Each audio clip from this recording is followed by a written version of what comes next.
I'm sorry for the delay. It's been a day. And I'm obviously by myself. It's very striking to me right now. There are so many people in here that have on purple and blue today. It's very interesting. You on blue jeans. It must be a snow day. Can everyone hear me okay? Okay. So you can see that I am by myself today, and that is because, as happens and should happen annually but has not, New York State Department of Health is here for their annual unannounced health and safety survey for skilled nursing. So this happens, it's supposed to happen once a year. It can happen within 3 months of that anniversary. So technically they're allowed to come 9 months to 15 months from the prior survey date. Our last survey for skilled nursing was in 2019. Assisted living was 2018. They are very understaffed and very far behind. But when they show up, and they showed up yesterday, it has to be all hands on deck.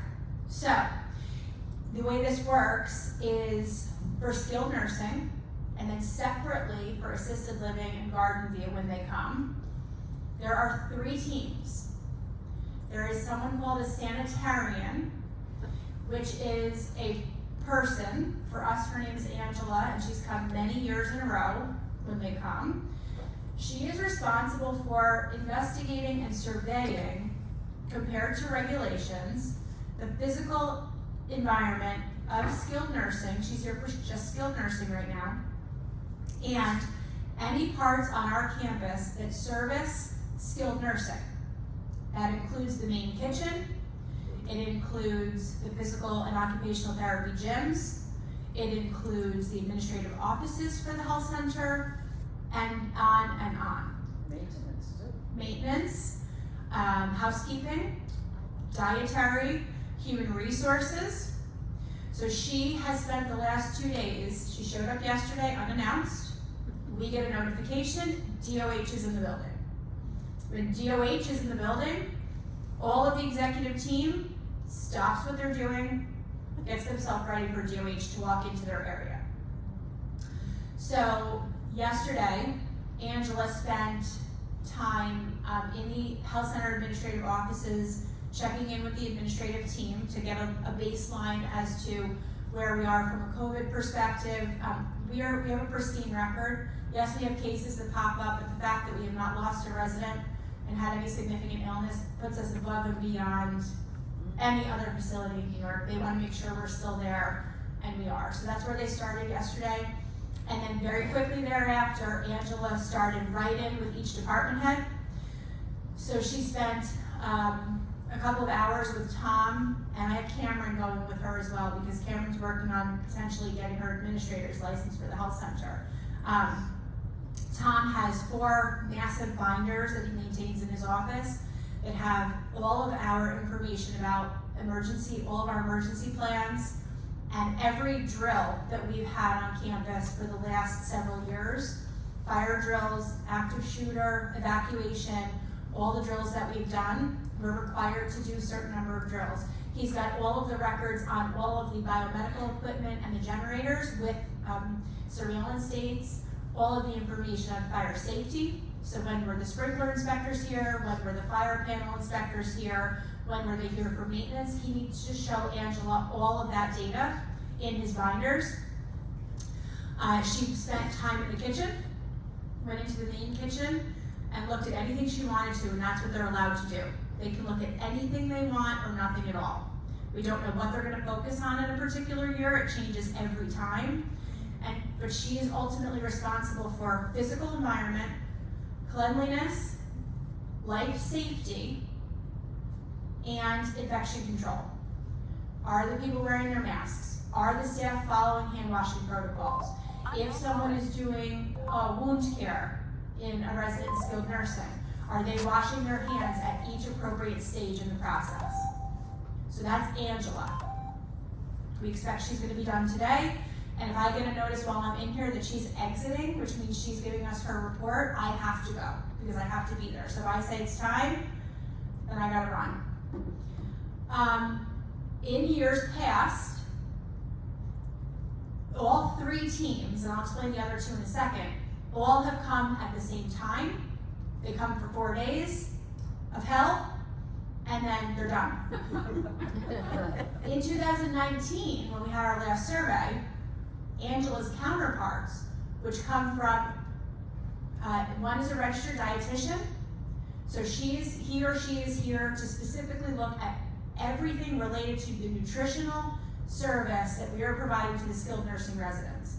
They look at 100% of the residents that are currently here, every dietary order, every meal that's provided to them while they're here. They match the dietary order to what's on the tray. They make sure that we're monitoring intake and output from the residents. She's just strictly here for nutrition and healthfulness of the food service for skilled nursing. So she's the second person. He or she is the second person. So you've got the environmental person and the nutrition person. Then the last team is made up of multiple people, and it's nurses and regulatory people. So they're looking, again, every single team member that comes, everyone is looking at infection control. So no matter what you're there for, you're looking for masks. You're looking for, are the visitors being tested? Are the staff washing their hands? Can Wilden Pond produce vaccination records? Because all of our staff are required to be vaccinated and boosted. Is Wilden Pond able to prove that? And you only have 5 minutes to show them the stuff. They don't give us time. We have to be ready. In the past, all of those people would come and be here for 4 days, and then on the end of the 4th day or the 5th day, they give us our list of the things that they found, and then they go on their way. As a matter of fact, when they were like historically short-staffed, what they would do is they would come the week between Christmas and New Year's, and that has happened here. Now when they're short-staffed, what happens, and that's what is happening now, Angela is here, her counterparts could come any other time. Last time we had it, they came 9 months apart. So for 9 months from the day that she was last time, her first team members came at the beginning, and every day for 9 months, we were waiting for the next group to walk in, the rest of her team, and it didn't happen for 9 months. Angela was the last one last time, 9 months later. Once they give us their verbal findings, we're given the opportunity in that meeting to say, oh no, you're wrong on this, or here's what the document that you didn't see, or whatever. That team, once they're all done, they all have to finish their reviews. Once that's all done, they have 10 days or so to go back to Albany, compile their records, and figure out which of these things needs to get escalated to what's called a statement of deficiencies. So there are certain things that are just like, fix it, and you're not gonna get it on a written piece of paper. Anything that goes onto the formal statement of deficiencies gets ranked in terms of potential risk to a resident. So there might be something that they see that's not completed, but they may deem it, based on the regulations, that it's not a significant risk to residents. So they first identify the things that don't need to go onto the report, but they want us to fix. Then the things that go onto the report, and then they look at levels of severity, is what they're called. And then we have 30 days to respond to that formal statement of deficiencies, and that's called a plan of correction. So Angela's visit yesterday and today starts that whole process for us for skilled nursing. So that is why I have excused my whole team, because at any moment, Angela could say to Bridget, show me the proof of all your flu shot declinations from your staff for this year. Or she might say to Tom, bring me the book of the drills. Or she might say to Rob, show me all of the MSDS sheets for all of the products that you're using to clean in skilled nursing. Or she might say to Jason, you're responsible for all of the visitor logs at reception. Prove to me that all of the visitors that have come in the last 2 weeks were tested for COVID. So they all have to be available. So I excuse them for today. So that's why they're not here. I have a bunch of things that I can go through, but I really was hoping that this could be a true management Q&A for people that have just general questions for me. It's been a while since we've done that. I know some things have come up and continue to come up at different committees or men's coffee or whatever. Yes, Dave? That's my cue, I think. Yeah.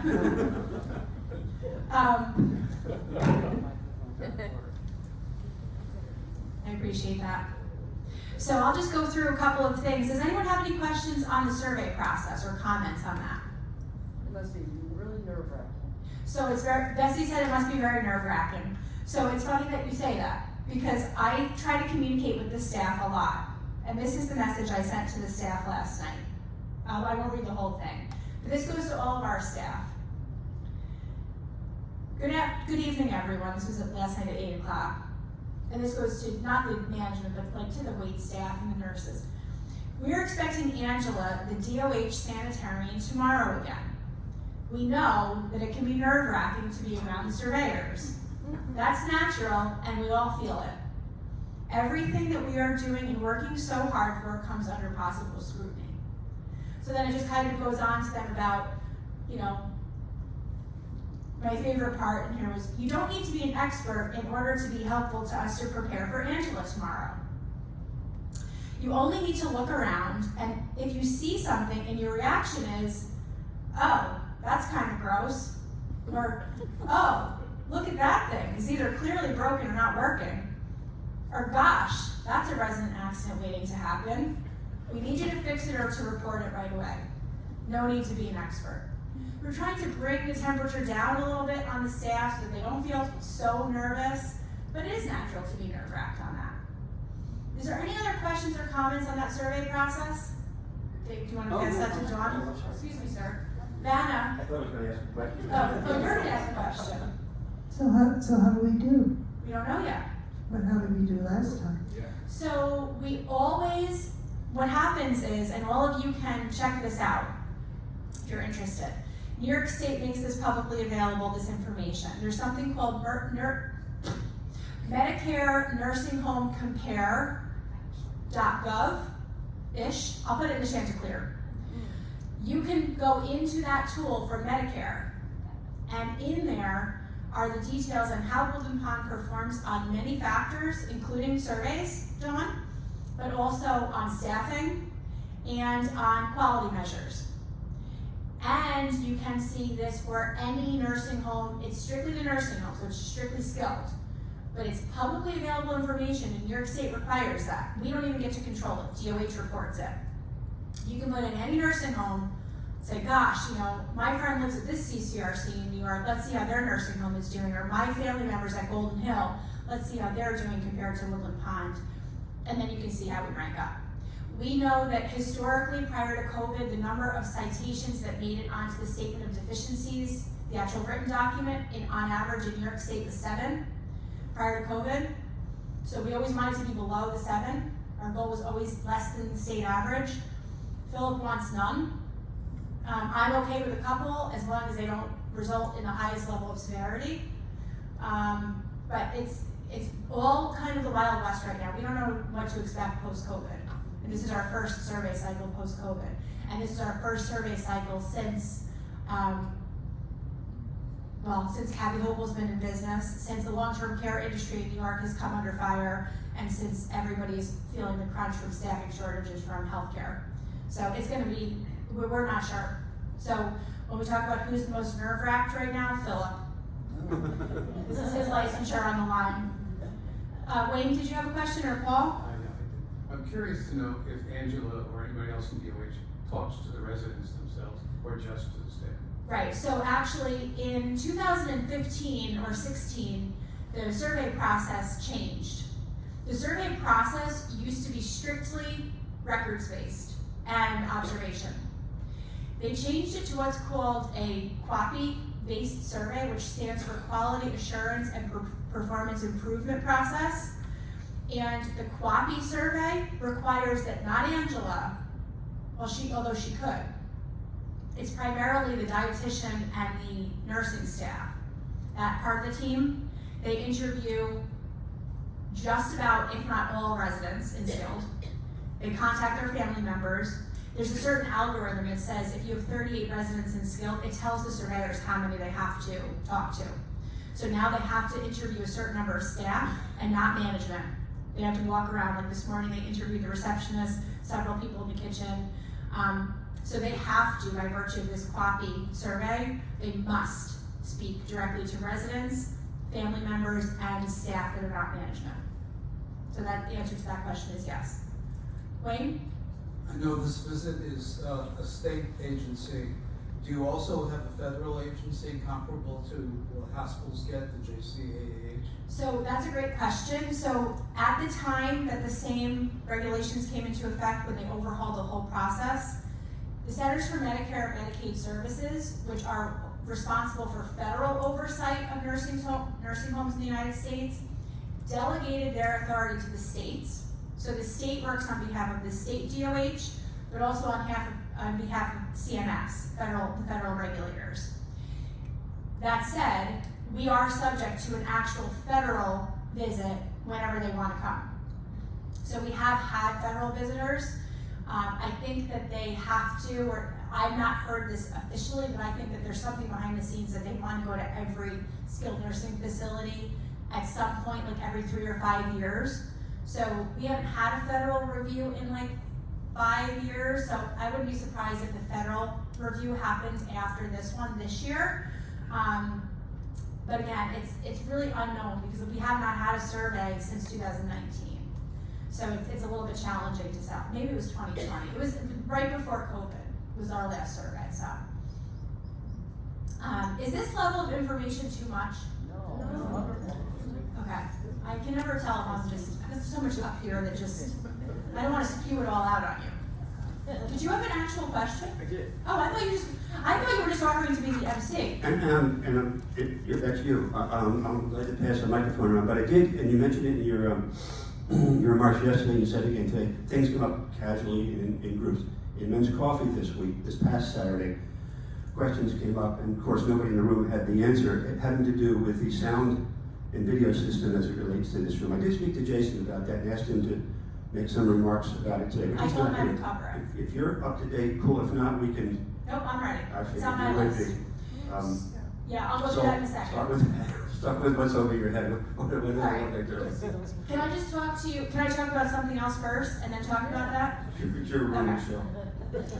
Just because this is really important and I don't want to lose anybody on it. And this issue is not resolved yet, but it's getting there. So yesterday, we had a resident almost get taken for their money through an email phishing event.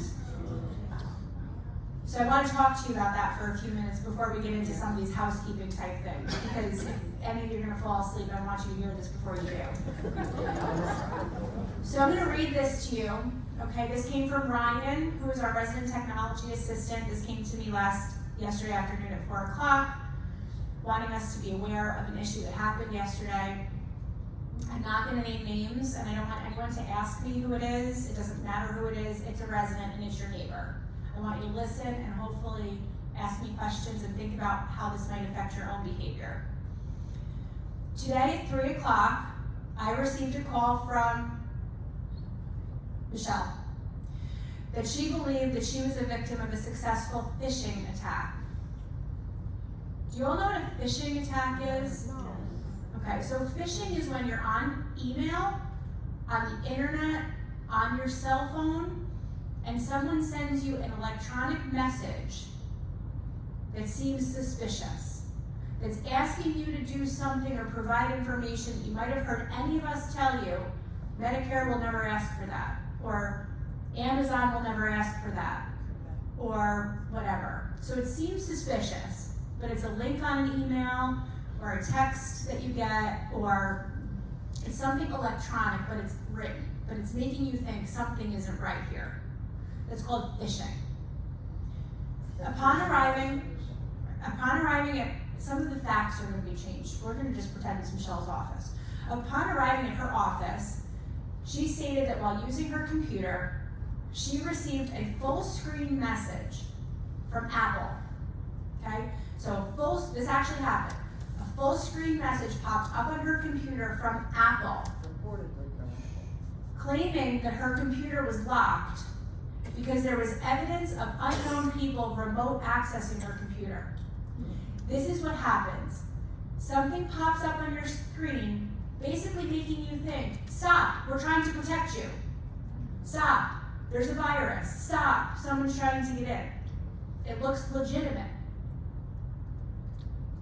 The message further stated that in order to re-secure her computer, Michelle should call a phone number. Don't do it. And they had a phone number, and I have it here. She said to me that while the computer was still working, she could not remove the message. So this thing is on her whole screen now, with a phone number that basically says, we can fix this, call us. And it's from Apple, allegedly. She called the number. She talked to a man with a Middle Eastern/Indian accent. That doesn't matter, it could be anybody. It could be a Brooklyn accent, it could be a Brooklyn Pond accent. He had Michelle give him her computer password and go to a website called teamviewer.com.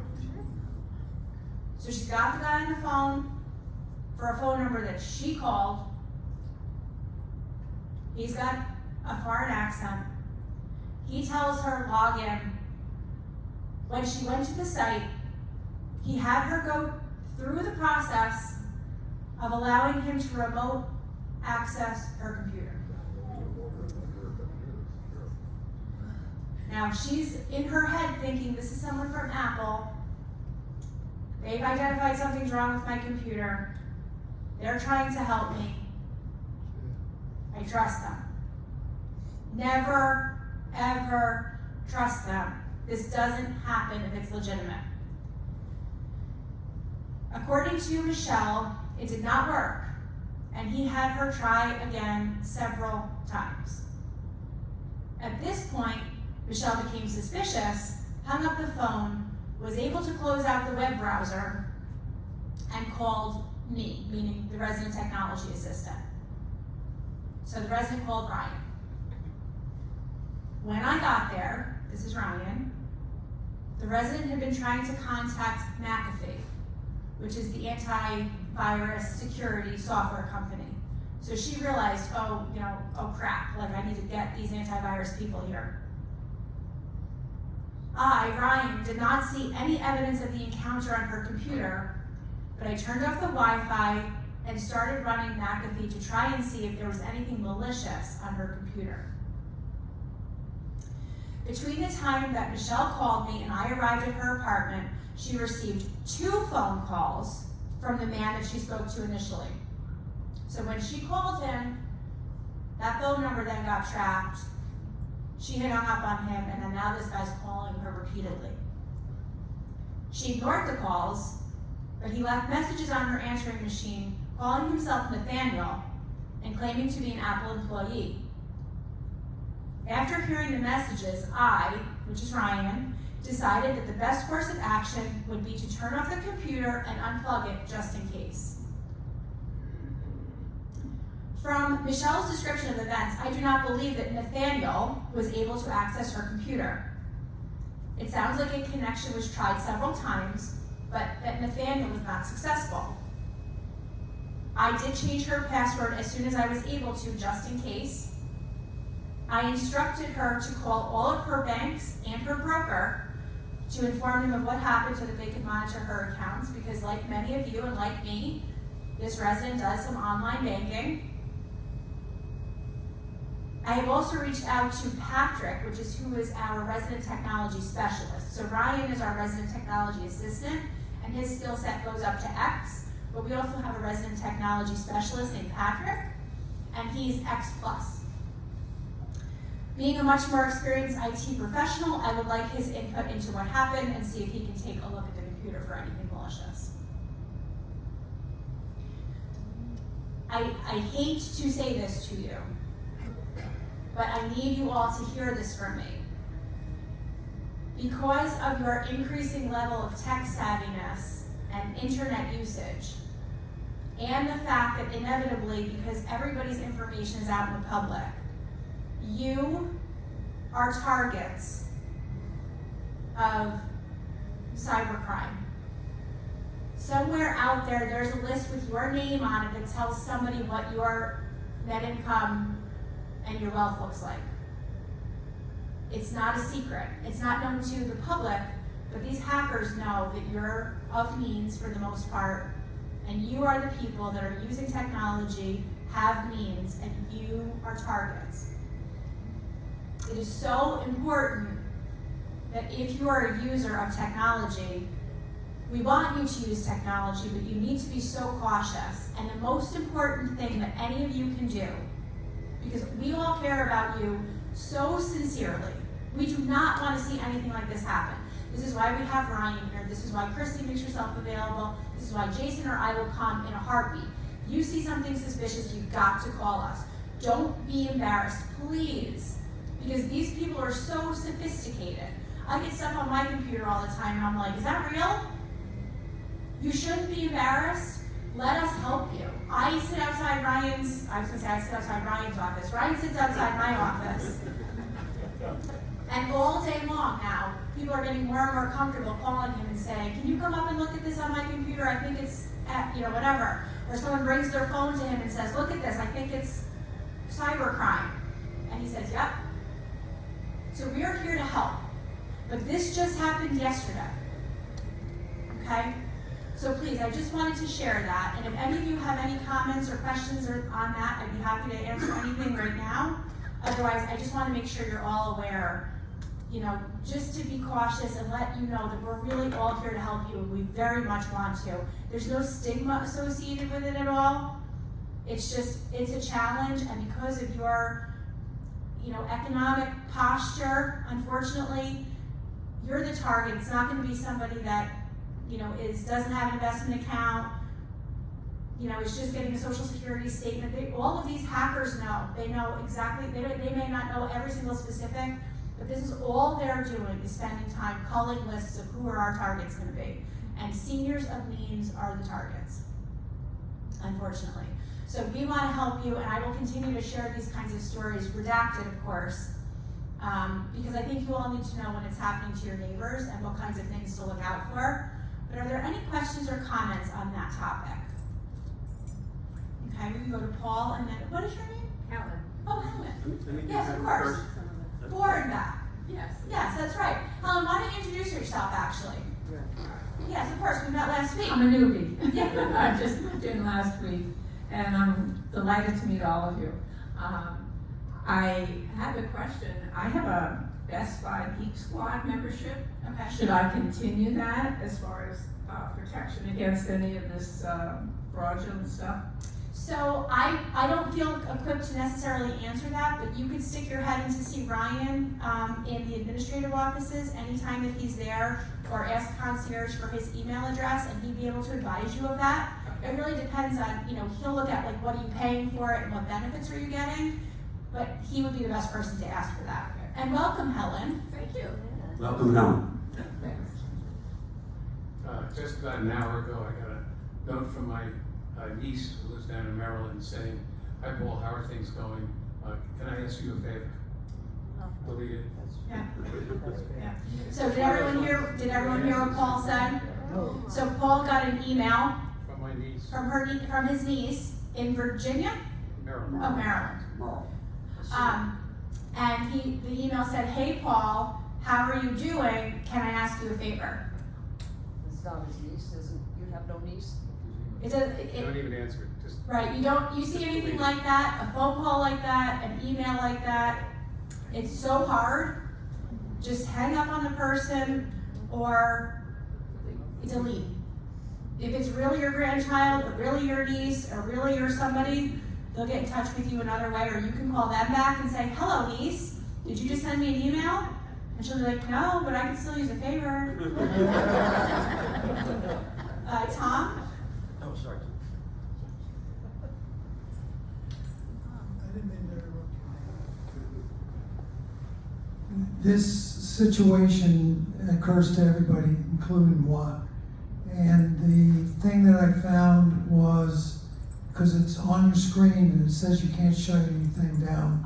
After I had the computer cleansed and they removed all of the malware that they had left on it, if you get that screen, shut your computer or iPhone or iPad off. Don't worry about it, just shut it off immediately and it will go away.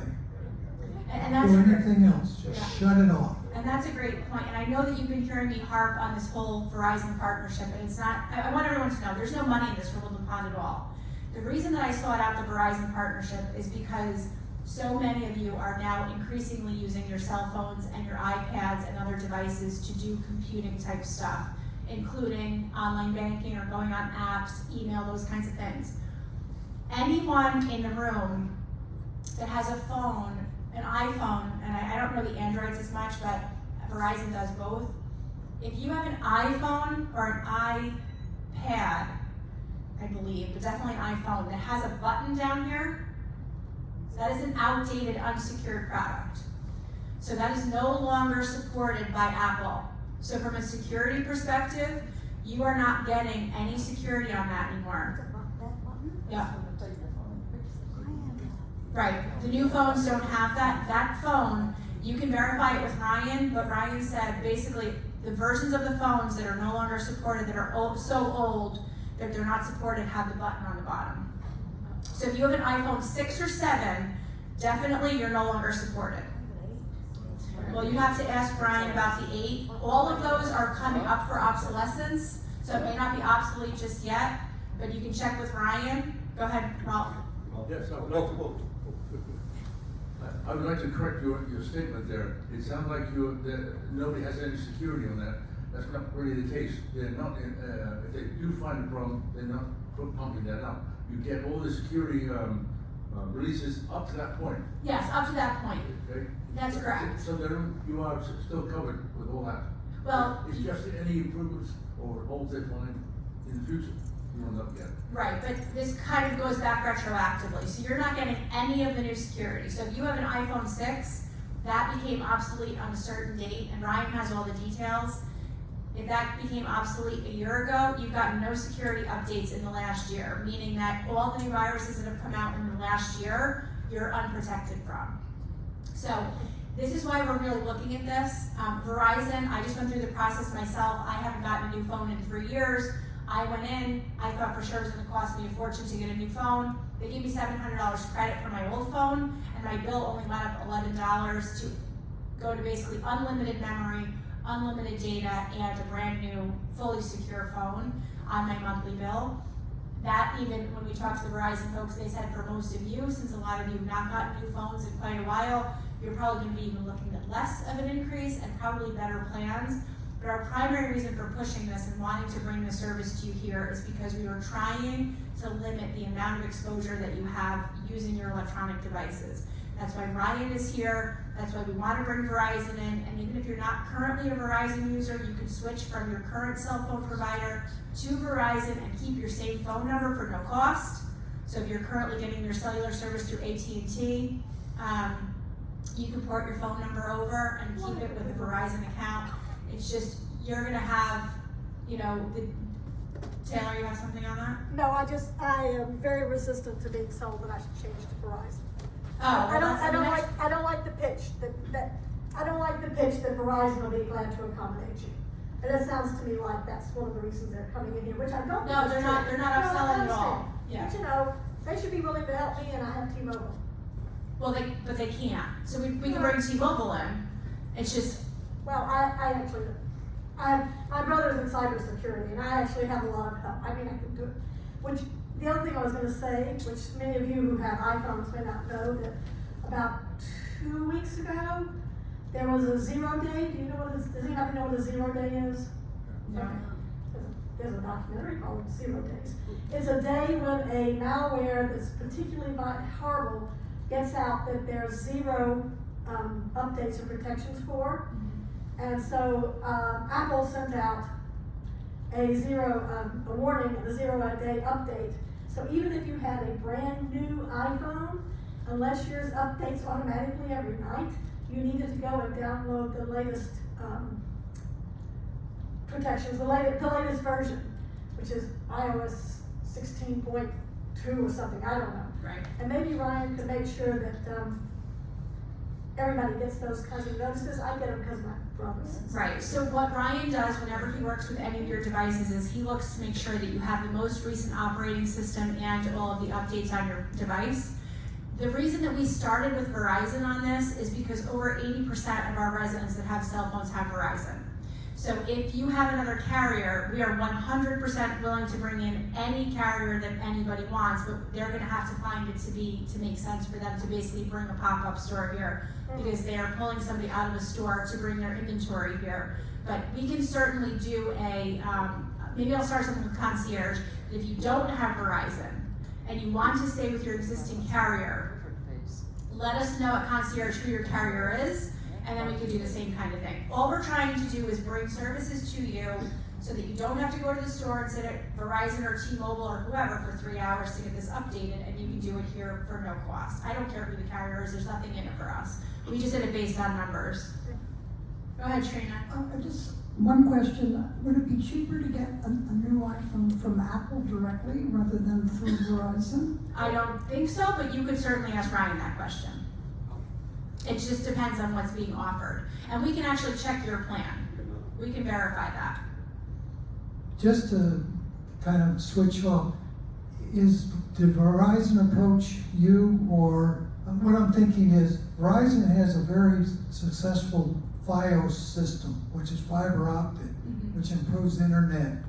And is there any chance of them coming in here and being an alternate to Spectrum? So we've talked about that. That's on the table right now. So I'm right now in the process of finding out how much of a relationship collectively we can build with Verizon, because I have 3 things I'm trying to accomplish.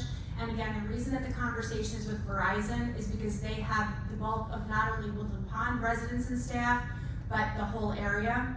They're somewhere between 60 and 80% in our region. They're the most likely ones to be willing to put a new cell phone tower in our area, get the 5G capability, just because the numbers are here. That's strictly the only reason that we went with Verizon. And looking at Fios, and then more importantly even than that, looking at the cellular capability and access within our building and the surrounding area is extremely important, because even with Verizon, that most of us have, myself included, the cellular service is spotty. And Verizon's the strongest, I think, of all of the carriers. So we're working on not only getting you updated technology if you're in the market, and there's no obligation at all. It's just, if you want to do it, pursue it, or look into it, we just want you to sign up. We're looking at additional redundancy within the building to improve service, and Fios. So I'm really trying to develop a relationship, just as we have with Dedrix and the bank and things like that. Because cellular service and protection is critical to all of you, and it's going to become increasingly important to all the new residents that come in. So we want to try to get something embedded here. Okay, so let me go through a couple of other issues. I said that DOH still hasn't notified us that they're leaving yet. So next, the speakers and the AVs update. So we had an extensive meeting with the Benefit Fund committee this morning, because as some of you know, well, let me back up a little bit. So roughly 6 years ago, 5 or 6 years ago, we had a resident that identified that Woodland Pond could benefit from an upgrade to our microphone and audiovisual system. That resident donated close to $60,000 for us to do an upgrade. And at that time, that was when we pulled out all the existing microphone systems, all of the speakers. There was no camera. That was when the camera was added. That's when this camera was added.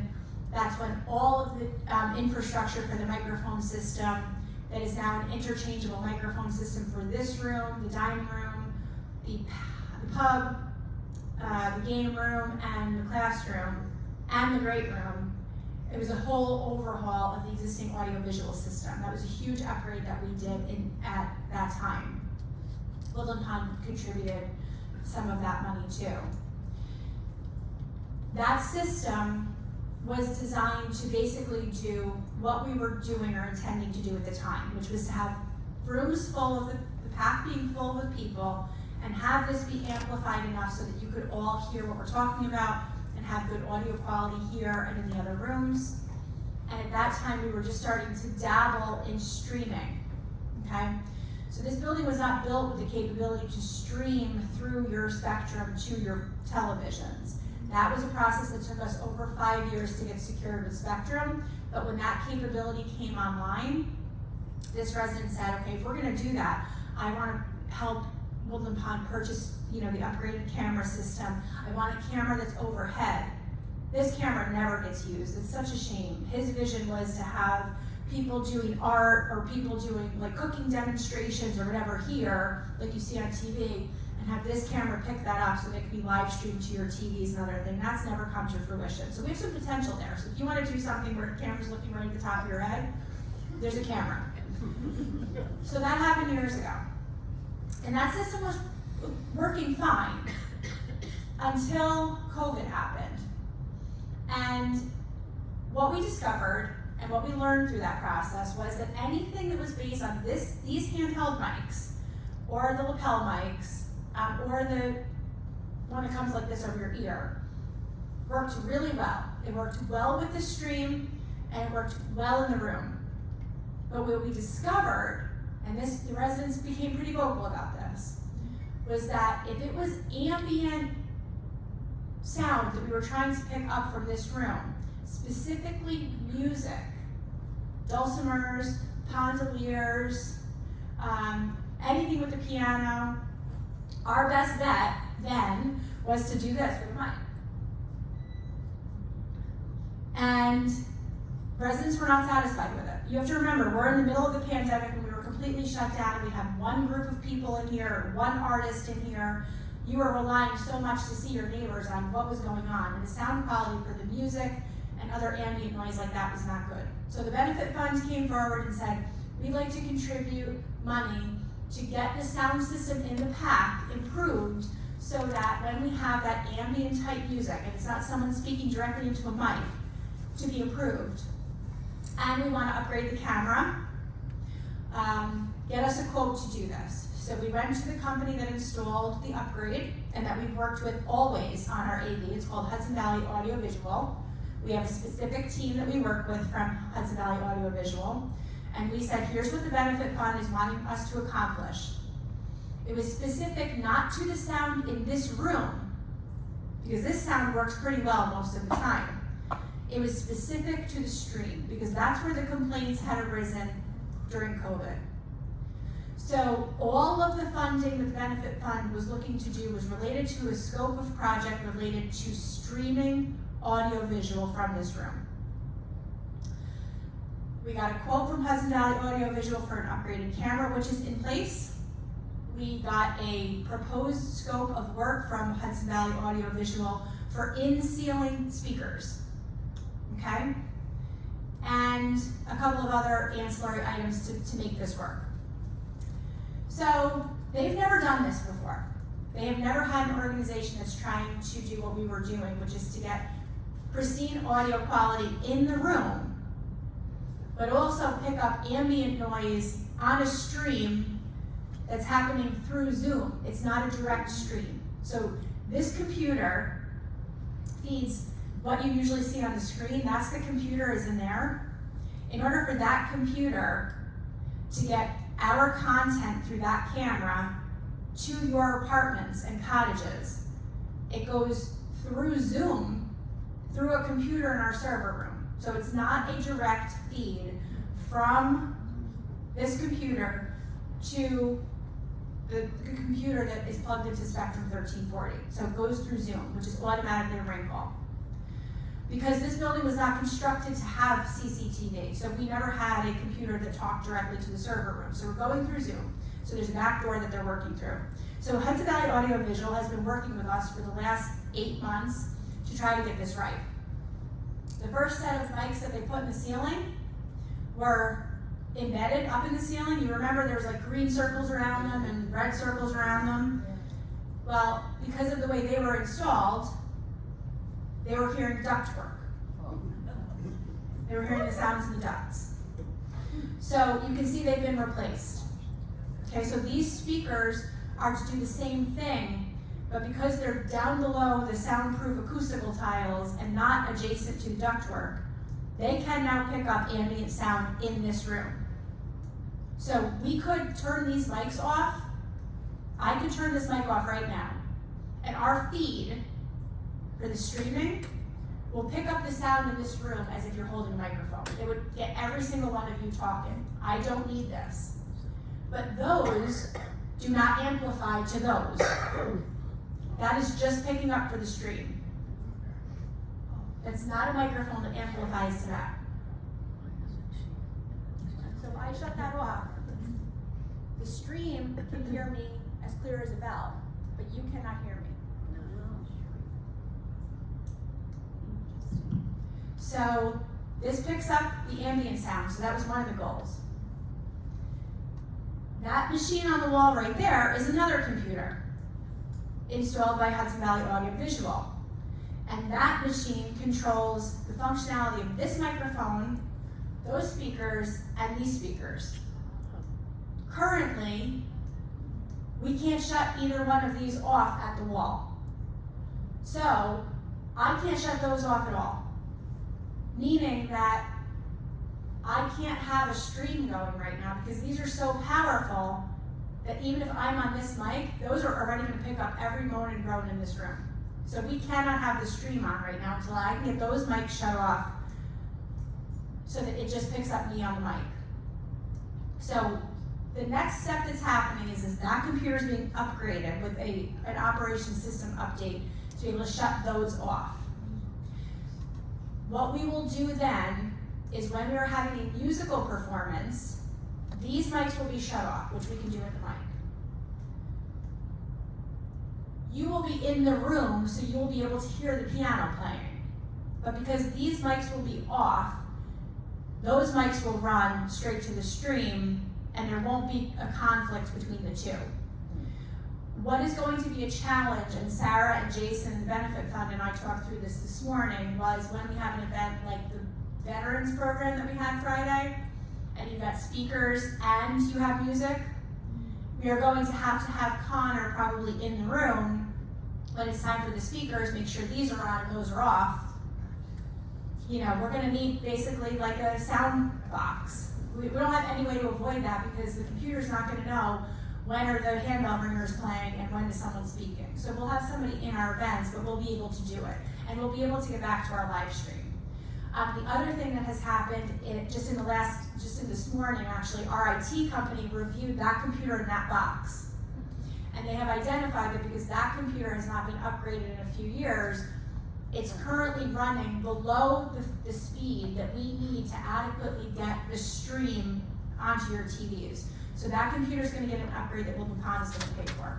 So the Benefit Fund's money has been, these replacement mics, which were originally paid for by the Benefit Fund, we've got no additional bill for them. They swapped them out for us.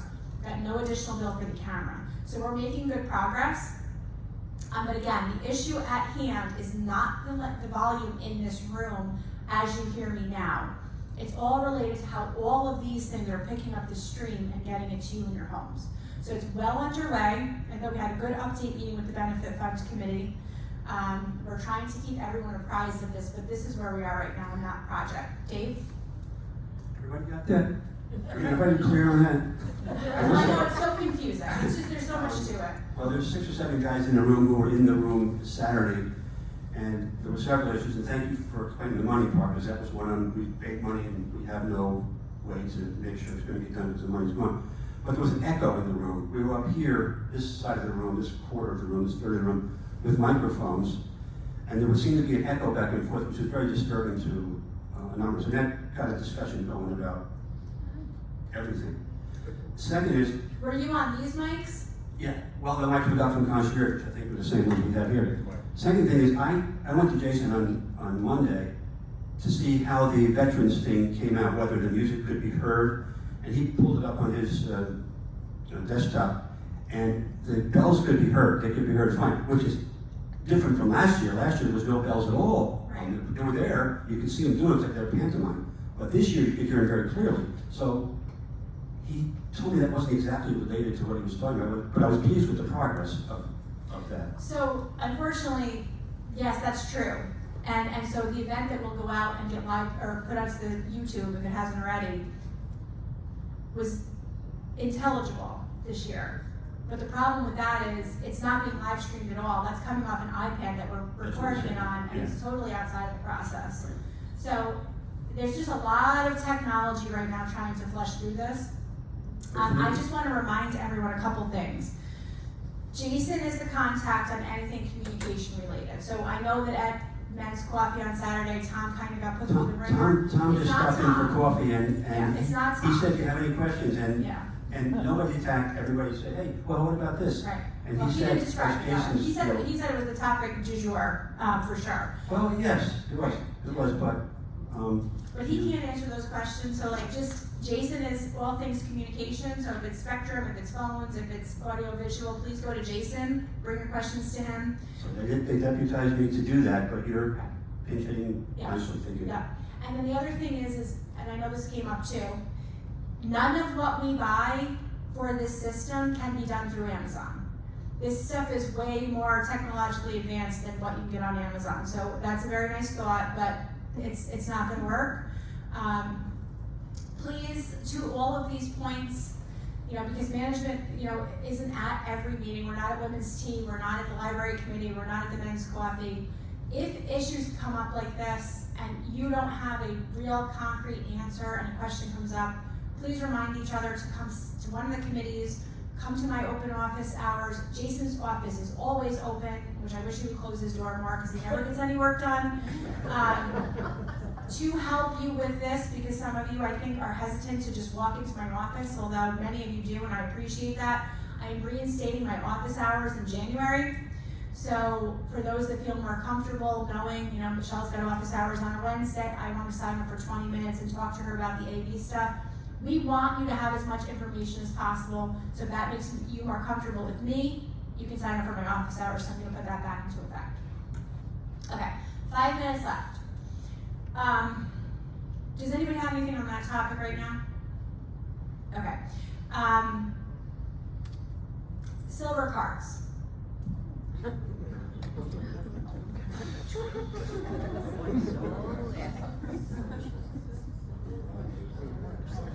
Silver cards are going to potentially be the bane of my existence. Not COVID, not AV equipment, not dining, not filming, not LEDs, silver cards. All right, so I think you all know that we have a handful of multi-level wire silver cards that roll around nicely, can hold a lot of your Christmas decorations and stuff. We buy new cards all the time. The cards disappear. This has been an issue for those of you that have been here for 13 years, it's been an issue for 13 years. For those that have been here for 7 years, it's been an issue for 7 years. And we've tried every system to try to get the cards back to where we want them to be. Short of one of our staff escorting you to your apartment. Did you have a question, Saul? Yes, I know, I'll get there. I'm going to talk about Apple. So, at a residents council meeting maybe 3 months ago, a resident mentioned an Apple Tag. Now, I had looked into something called a tile previously, and a tile is basically an adhesive thing that you stick to whatever item, and then you can track it on your phone or your computer or whatever. But tiles are very expensive, and with the adhesive, there's a risk that you're gonna lose them. So I said, listen, the cards are only $70 a piece. I'm not gonna put a $70 piece of equipment on here that's gonna come unstuck and potentially not work. So the resident said, well, you can get this Apple Tag for, they said $10, that's not true. But you can get an Apple Tag for $10, put it on the cart, let's try it. So, we, I'm sorry. I will be there in 3 minutes. All right, DOH is leaving, but let me just finish this quickly. So, I purchased an Apple Tag to trial on a silver cart. That will go onto a silver cart tomorrow. The Apple Tag, in a special locked case, will be attached to a cart, and it can only be removed with a special Allen key or wire cutters. If that thing goes missing, we're eliminating carts. That's all there is to it. In the meantime, the cart application application is going to be on my phone, because with the case and the $25 or $30 Apple tag, I'm having to do the $60 out of my own pocket, which is fine, I don't mind doing that. But if it works, we'll get some more. If it doesn't work, I'll eat the $60 and put the Apple tag on my luggage. So starting tomorrow, we are going to have a cart, I don't know which one yet, but it's going to have an Apple tag on it, and I will be able to find it on my phone. Keep it secret, so I don't know what it is. Yes. So we are gonna trial this. If it works, we have a system. If we don't, I'm dropping the mic and you can all figure it out. We just can't figure it out. All right, I gotta run because DOH needs me. It's been great to see everybody. Please come see me with anything, and I'll check in with you soon. Bye.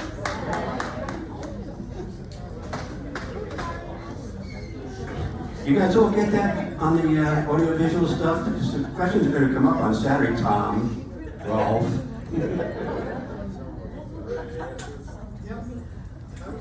We're done with this.